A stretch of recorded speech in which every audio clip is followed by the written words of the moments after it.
This is something you guys have been requesting the hell out of for a long time. It took a lot of time, but I finally found 3 stories that take place during school lockdowns. It was a typical boring day in calculus. Only it was Friday, 7th period, meaning week was almost over and spring break would finally be upon us. So everybody was getting antsy in their seats. I could tell. We didn't have a test that day like a lot of my friends did with their other teachers. So our teacher in the middle of class just decided to start playing games with us on Sport Goal. He was a very laid-back teacher like that. As we were doing some brand logo quiz on Sportle, I remember the exact moment that happened. Right after my friend answered the question, I remember the exact answer to Adidas. The dean's voice came through the loudspeaker was not a drill and to go into lockdown. I actually got the chills and I got goosebumps on my arms as I usually laid-back teacher too seemed panicked as he ran to turn off the lights and ushered us to the back corner of the room. We all sat in silence for about 2 minutes. And then the usual buzzing night came from a panel in the back of the room feast, indicating that the school must have cut all the power. We all looked at each other, realizing this must be serious. A few more minutes of waiting later, we heard a man screaming at the top of his lungs coming down the hallway.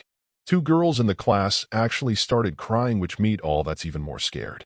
As the screaming closer to the classroom, the lunatic-sounding man started banging on the lockers while screaming, "I'll kill all of you."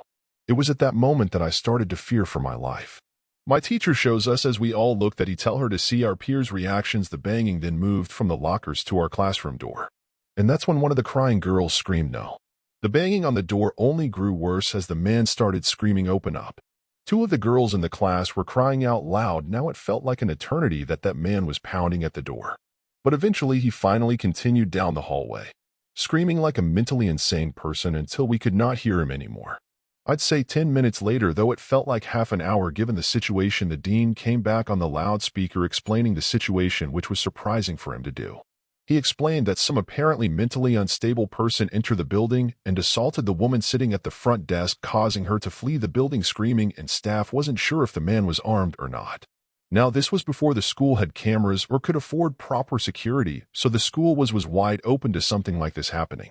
The staff had done a sweep of all the hallways and classrooms and couldn't find him, so the dean instructed the teachers to resume teaching, but to keep all the doors locked and to not let any students leave for any reasons. The most disturbing part, however, is that one of the janitors working the night shift found the man sweeping in one of the storage closets near the back end of the school, and according to rumors that were spread by my peers, was a .44 Magnum, for example, leaving the closet door open because by the time a police officer could arrive on the scene, the man was gone. My entire class, as far as I know to this day, has no idea if this man was ever found, but I like to think that right now he's being given the proper help that he needs. My school has 2 lunch periods. First lunch period is for 6th graders and some 7th graders. The second lunch period is for the other half of the 7th graders and all 8th graders. The lockdown happened in the beginning of October. The day the lockdown occurred was overcast and rainy. During the first lunch period, I heard 4 loud booms. I personally thought it was thunder, but the entire lunch crowd started screaming.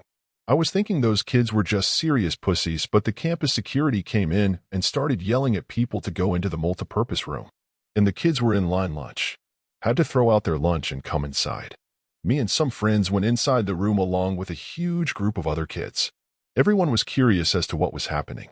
Our multipurpose room is huge and the back wall of the room is made of see-through glass. When me and my friends were rushed inside, the campus security was covering the glass with the curtains and there were adults at every exit. My friend Eric was curious as well as the rest of us. So he asked one of the adults what was going on. When he came back, he said, "You know how right in front of TMS, there's those houses?" I replied, "Yeah. There's this mentally disabled, a crazy man that barricaded himself in front of his house and he's threatening to commit suicide and kill the cops if he's evicted. He was walking around outside of school watching kids in the weird way." Eric told us it turned out the man was also a registered sex offender. Making matters worse, we were stuck in the purpose room for a whole hour, taking up 2 periods. Who told me about the previous Halloween when she saw the same man at his window cutting his arm and writing in his own blood, "Don't come here or I'll kill you," on his window. Of course, being Halloween, people including Brandy assumed it was just for the holiday. But after this horrific incident, we knew this man was mental and we're glad he never got near us. I'm 22 years old, fresh out of college, and I recently got a job at my old high school as a sort of computer intern in the school basements. The basement of the school is very messy and disorganized. But there is a small 3-person office that's actually very nice down there. It has 3 nice big desks, 2 mini fridges, a flat-screen TV mounted on the wall, and also satisfying air conditioning, a luxury the students and teachers cannot enjoy the school, and of course all the school servers and other computer stuff. I got the job because 3 of my old computers teachers flat out adored me. I could actually consider them as real friends, not just teacher figures, so they all helped tremendously in landing me this job until something that happened a few weeks ago. My 2 coworkers that share the office with me, Dave and Gary, weren't in the office at the time. They were upstairs working on papers or whatever. I was eating my sandwich during my lunch break when I got a phone call from one of the women in the front office telling me the school was on lockdown and that somebody possibly armed had entered the school. There wasn't much that I could do other than turn off the light because, surprisingly, as nice as this little office was, it didn't have an actual door to it, just a big opening, and the door to the whole basement didn't even have a working lock. For my own safety, I did turn off all the lights in the office and my computer screen, texting both Gary and Dave, but they wouldn't respond. I sat down there in the dark playing games on my phone for like 20 minutes, waiting for the call from up front to tell me to resume working. I had no idea what was happening. I couldn't hear what was going on upstairs from down here. But I was not allowed to make any calls until I was informed that the lockdown was over. Send the noisy basement door open as the creaking echo across the basement and into my office, wondering if I should call out Gary or Dave. I was eager to get some info from them. Someone then came running down the stairs, and their footsteps were approaching my office. Pushed away my chair and crawled under my desk. Somebody entered the office but did not turn on the lights. There was just silence. I can't even describe the fear I was experiencing. I felt like if I made one sudden noise, I'd be a dead man. Suddenly, my phone dinged as I got a text message. I felt my entire world shrivel up and die at that one moment as I clenched my teeth in fear. Footsteps suddenly moved closer to me until I finally dove out from under the dash in capitulation, begging whoever it was not to kill me. And just then someone grabs my arm and pulled me up.